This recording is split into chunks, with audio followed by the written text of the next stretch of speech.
For years, it stood as a tattered symbol of decay. Now the Michigan Central Station is coming to life. Yes, a symbol of renewal. But this morning, leaders from Ford, the state, and the city on why what's happening at this stretch of Michigan Avenue is much more than symbolic. Today is Sunday, February 6, 2022, and this is Flashpoint. Hi, welcome to Flashpoint, and welcome to the Michigan Central Station as we hit the road this morning. Okay, not much of a road trip. It's just a few blocks from our studios to where I'm now standing. But to be standing here a few years ago would have been trespassing as an urban spelunker fascinated by this hulking ruin. To be here today is to stand in a place that holds vast promise for the city. The station was built in 1913 as a rail hub. Of course, it was all about mobility until the last train pulled away back in 1988. Fitting that it is rising now, designed as a center of mobility innovation. Yes, Ford is in the middle of it, but these 30 acres are not the Ford campus. The idea here is to create an open hub of thinkers, of business, government, investors, entrepreneurs, innovators, any and all with a focus on how we get from one place to another. In a nutshell, this is the logical destination for Detroit's long and vibrant legacy, one that could define the city's future. And it's today on Flashpoint.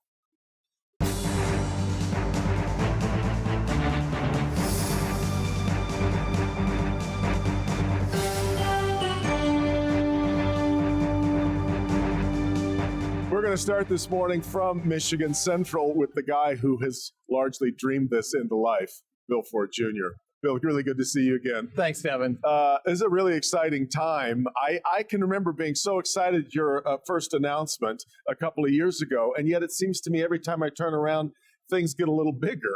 And I'm wondering, is this what you always envisioned, or is this getting bigger to you too each time? No, it is what I always envisioned, but we didn't have it all laid out. So, even back when we announced this, I said, I don't want this just to be a Ford campus, and I don't want this to be, we can't do it alone. We need partners. So, but when we announced that, we didn't have partners, and we didn't have, weren't able to build this out like the way we are now. But we had a game plan. I mean, I knew what I wanted to do here, and I knew the kind of companies we wanted to get. So actually, next door to here is what we call the Book Depository Building. That's actually opening this year, and we have a great company called New Lab from Brooklyn in there. That's a incubator for startups. And they've got 7 pilots all ready to go. They've had hundreds of companies apply, but they chose 7. And that's going to go this year. Then, of course, today we're announcing Google, and they're a huge partner, and they're going to be here when this opens at the end of next year. So this is going to be, when it's all said and done, this whole district is going to be unlike anything anywhere in the world. It says a lot to me. It's interesting. You could have kept it just under the Ford umbrella. Is it good? Is it sound business for Ford? I guess is the question. For you to turn this into, I guess, the equivalent of open source. Yeah, I think it has to be great business for us because, number one, it's great for the city and the state. And I really want this to be great for the city and the state. I want the best and the brightest from all around the country to say, I got to be there because this is where all the action is. And if it was just Ford, they wouldn't have that opportunity. But also, we're going to learn a lot from all the players that are down here. And just to have Google come down here, we're going to learn a lot from Google. All these startups, they're going to inform us in terms of what's possible and where we ought to be spending attention. We may end up acquiring some of these startups, if it works out that way. So actually, yes, it's very beneficial to Ford, and I think it's great for the city and the state. What do you, if you could sort of paint a picture for me 10 years from now of what this 30 acres looks like? What does it look like then? Well, so it depends who you are and what you're looking for. So if you're just a resident of Southwest or Corktown, you're going to have an amazing gathering spot where there are going to be restaurants and bars and green space and public art and bike paths and all the way down to the waterfront conservancy that's being built down there. It's going to be an awesome place to connect the community. If you're a business person, you're going to say this is a place where, unlike any place else in the country or in the world, frankly, where all these new ideas, whether it's autonomous vehicles, artificial intelligence, connected vehicles, ride-hailing, robots, drones, they're all going to be coming together down here. In fact, we just announced a inductive charging street. No one else will have that. So, if you just want to enjoy this place, it's going to be awesome. If you want to create the future here, it's also going to be awesome. You talk all the time to people who I guess are the doubters. They struggle with the idea of an autonomous vehicle. Sure. They struggle with moving to an electric. Yep. They struggle with all kinds of different things. What does it take for us to jump the transom here a little bit and bring the doubters along? I think my great-grandfather probably faced quite a few doubters. No in doubt. fact, he had a famous quote. He said, if I'd asked my customers what they wanted, they would have said a faster horse. Right. And we're in that same inflection point here in our industry where the future is yet to be invented. But we know it's coming, and we want to invent that future. We want to do it here. And yeah, there will always be doubters, and there'll always be people saying, why are you spending money on a train station? Why are you, Well, the short answer is it's going to be an amazing talent magnet. We're in a war for talent. Who wouldn't want to work here? And who wouldn't want to work on the kind of opportunities that we're having to invent the future here? I mean, if you are someone who is highly motivated and has the skills, this is where you're going to want to be. So Ford wins in that regard because we will have the kind of place that people are going to want to come. The city wins and the state wins. And, one of the things that I think is so wonderful about what Google is doing is they're going to be educating our high school seniors here in Detroit with certificate programs that Ford can hire those kids. And that, that's a win for everybody. That's a win for the city. It's a win for the families, and it's a win for Ford. So, so in 10 years' time, my hope is that this is a thriving, self-sustaining place where the best and the brightest are coming to work, and that the people all over Michigan are coming just to have fun. The pandemic has changed so much of our lives, Yep. and a lot of that, people believe there are some components of this that are permanent, Yep. especially with the way that virtual work Right. has started. A lot of the way that we started to think 5 and 6 years ago about places like this were built around where people wanted to work. If people don't have to necessarily go to work anymore, is it changing your challenge? Actually, I think it makes it more compelling because I think you have to give them a wonderful place to come to work. And so, there'll be nothing like this anywhere. And I think people will want to come here. But importantly, some things require people to be together. I mean, for instance, our assembly plants, they never stopped working during COVID. And those workers, have been fantastic. They've been working all through COVID. And here, all the things we've been talking about, they're going to require people to be together, working on solutions, working on software and hardware, trying things out. You can't just turn a vehicle loose with nobody around it. You've got to have engineers here, both hardware and software, co-located, working together. And what better place to do it than here? So, yeah, I do think COVID is going to change. A post-COVID world is going to look different than a pre-COVID world. But as I say, I think this place becomes even more alluring. This is $1 billion commitment, which is massive. It wasn't that long ago last year when people were wondering about Ford's commitment to Michigan because of the announcements regarding Kentucky and Tennessee, although I think the state of Michigan ended up getting the worst of the reflections on that. But I'm curious about what you were thinking as you were watching that kicked around and the way that... Look, we've always been in other states, but this is our home state. We've invested massively, way more in Michigan than any other state. And, we just doubled production at the F-150 Lightning plant and adding, more jobs and actually building the F-150 Lightning plant we chose to do here in Michigan, too. So, will we go to other states? Of course we will. We've done that for 119 years. But this is our home state, and we'll always invest heavily here. And this is one of the proof points of that. Yeah, and you're just about finally there. The last question I want to ask you, I think, is the toughest one I'll ask you. Yeah. What are your thoughts on watching Matt Stafford in the Super Bowl? Well, that's actually not tough. I love Matt Stafford. He's a wonderful person who did a lot for our community. He's one of these guys who never blamed anybody else for anything that happened. And I'd love to see him win the Super Bowl. And how are you feeling about the Lions' outlook here now?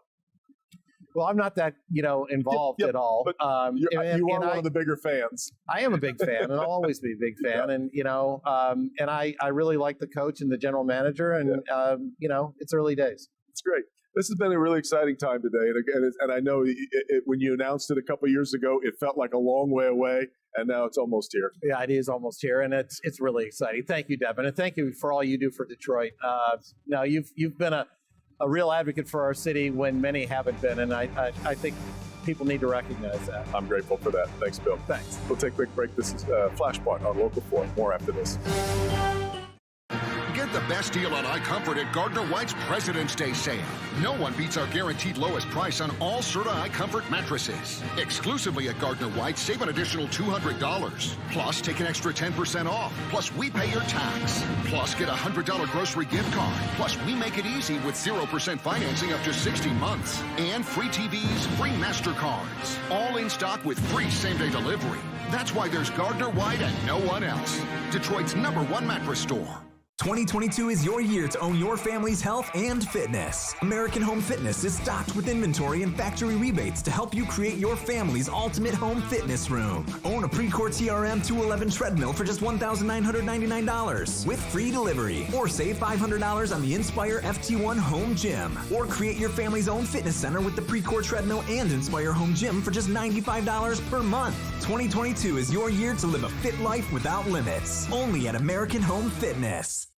We've been cooking up this kitchen design for a while. So it's going to be perfect. Okay, that pattern works. Wow, this whole look works. And at a price that really works. I think our work here is done. At Floor & Decor, our helpful associates and free in-store design services add to your experience, not your expenses. And with an unmatched selection of high-quality products all at everyday low prices, creating the kitchen to match your taste has never been easier. Discover Floor & Decor today. Our team is tired. Is there a point of frustration amongst you and your staff? If you want to know the truth, there is. It is bothersome that the #1 level of protection is the vaccine, and the public has not all taken to that. Couldn't walk, I could barely move. In hindsight, do you wish you would have received the vaccine?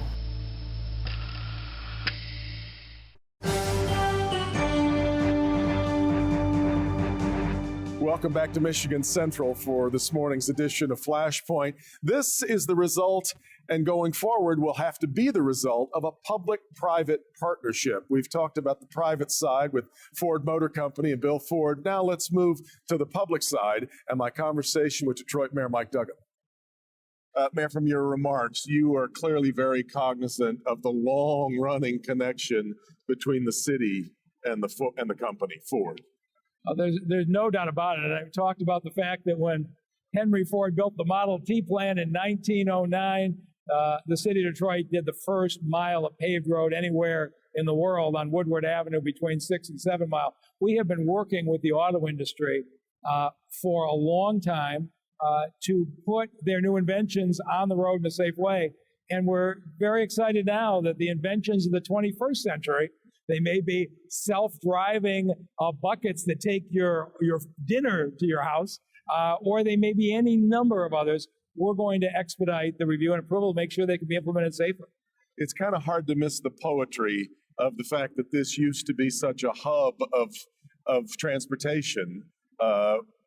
1913, I guess, when it was originally built, and that this many years later, it's trying to again be, in fact, much bigger than it ever was before. Well, the train station was Bill Ford's idea. This is his vision. His family at one point lived in Corktown, as did my family at one point, and he knows how much this used to mean to the city. But he also wanted an iconic site that could attract the talent from around the world, and I think he has accomplished it with this renovation. You're creating this zone, and this comes up every time that a special zone is created with special rules, special guidance for. it seems to point out that, why shouldn't we be revolutionizing areas everywhere? Why do we have to if we have to create special exceptions, it seems to point out flaws in our policy elsewhere. Oh, I don't think so. You're seeing a whole industry that has never been invented. Self-driving vehicles are coming. Right now, they're starting with coolers to basically drive themselves down the street to bring you dinner. Okay. Well, there's no rule for how coolers can operate by themselves in the street. The inventors who come up with these things, we need an area to put in a set of rules where it's done safely, work out the bugs, and then have it spread to the rest of the city and ultimately the rest of the country. But that's why we call it an innovation zone. We'll have special safety protocols in this area so that inventors can test out their products in a safe and limited way. From the very start, you've talked a lot about making sure that Detroiters in particular, Michiganders in general, but that there's a local flavor to what's happening here, a local benefit. What does it mean to have Google come in talking about computer science for high schoolers? You know, you talk to our young people, and we have enormous talent, very smart, have not had the opportunity through our school system to get the advantages of some wealthy or other areas of the country. And what Google is coming in and doing is providing computer science training with the best trainers in the world so that Detroit teenagers will get a head start. You know, people don't know the story. Bill Gates had one of the very few high schools that had a computer. He had a huge advantage over the rest of the world, even though he was very successful himself. What Google's going to do is bring that kind of advantage to the kids of the city of Detroit. One thing that I find kind of extraordinary, I guess it's certainly best for Detroit. I don't know if it's the best for Ford, but the Ford is willing to say that this is not just our campus now. This is not just our hub, that they're kind of creating an open, almost an open source campus for lots of other brands, companies to get involved with. Good for you, but kind of an extraordinary thing from Ford, isn't it? Well, usually you see disruption in industry. A 100-year-old company gets displaced by an upstart. We've seen it so many times. What Bill Ford is saying is everybody out there who's got the latest camera to help a self-driving car, the latest technology to get a better battery, whoever is out there with their idea, you don't have to give up your own ownership of your company. You can come here, collaborate with other people, get to test it out, and he believes Ford will be stronger collaborating with private inventors and companies, then I think he'll prove to be right. Lastly, on this topic, the idea of a public-private partnership, to some people, it's easy for things to get a little slippery there, that these can be a real challenge for them to remain transparent, for both sides to be, for these to be win-wins. What do you think, what would you say is your guideline for making a public-private partnership work? I look at somebody like J.P. Morgan Chase that put $150 million into this city, and they said, we can come in here, we can get a quick and honest answer, and we put money in, it leads to results. That's what these private companies are looking for. And when you come in with your new invention, we're going to evaluate it for safety, we're going to evaluate it for legality, and we're going to make sure that you can implement it here in an efficient way. And that's a competitive advantage for the city of Detroit. To have Mary Sheffield here supporting this, we're delivering a message you don't see in a lot of places in the country. City government is functional, and it's going to support innovators. I don't think you'll enjoy this question, but when you said that Bill Ford told you, I need the Illiches to treat me fairly, and you need to help, and then he said, I need the Maroons to treat me fairly, and you need to help, there seems to be a lot of subtext in that. Oh, I don't think so. Again, think about what you're dealing with. You're talking about a private company who's trying to figure out how to navigate a system. I can go back to that stadium deal. Mike Ilitch had a deal to build his own stadium and have that entire area to himself. What it took for the Illiches to say, we're going to give up half that land and share it with Ford, it was an extraordinary act of community leadership. And what Bill was saying was, we're going to need help in this conversation. I thought it was totally appropriate. And I remember the day I told Mike Ilitch, how would you think about half the land going to the Lions? He said, you're kidding me. And by the time I showed him what we were doing, he said, this is the right thing for Detroit. Our family is in.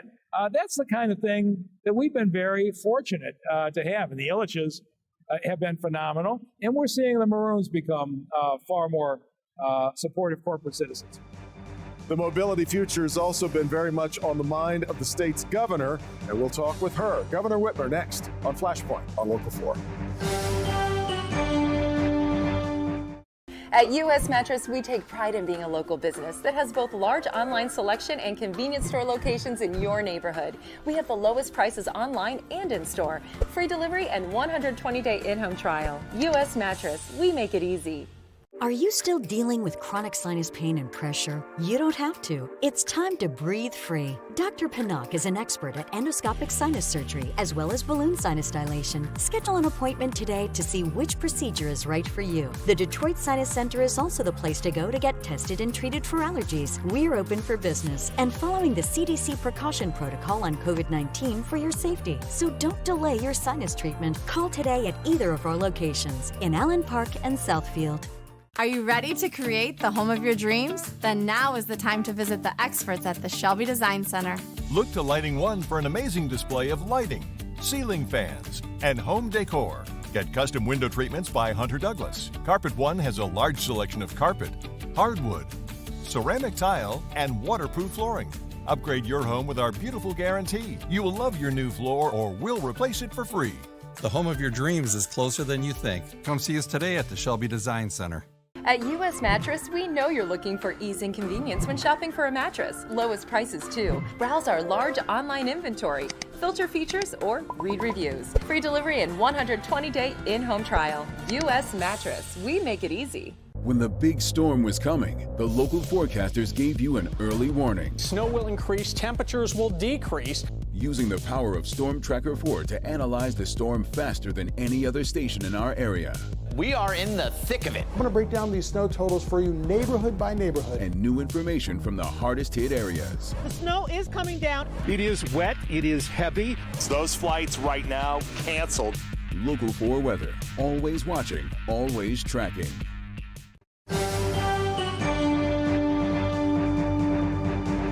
Welcome back to Michigan Central. A couple of weeks ago, Governor Whitmer gave her State of the State address and spent quite a bit of time talking about electric vehicles. In fact, her address originated a Detroit diesel surrounded by electric semis.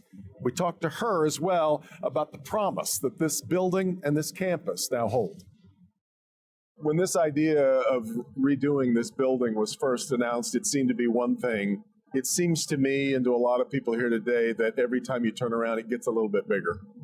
It's exciting. I mean, it started with a vision, and Bill Ford shared his vision earlier, but it really has grown to be something that's much more inclusive and I think forward thinking. It's not just refurbishing an old, beautiful building.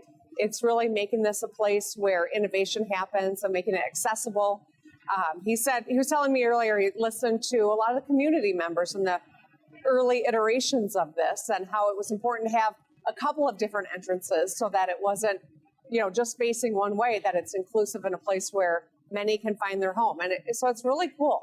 The talent is the buzzword in business right now. What does it mean to you that Google is now a part of this and talking about things like computer science training for high schoolers and on and on? Yeah, it's really exciting. I got to tell you, as we're selling Michigan, right, to Michigan companies to grow and expand here, or to other companies to look to Michigan as a place to make an investment, to build a business, the first question is, what about the workforce, right?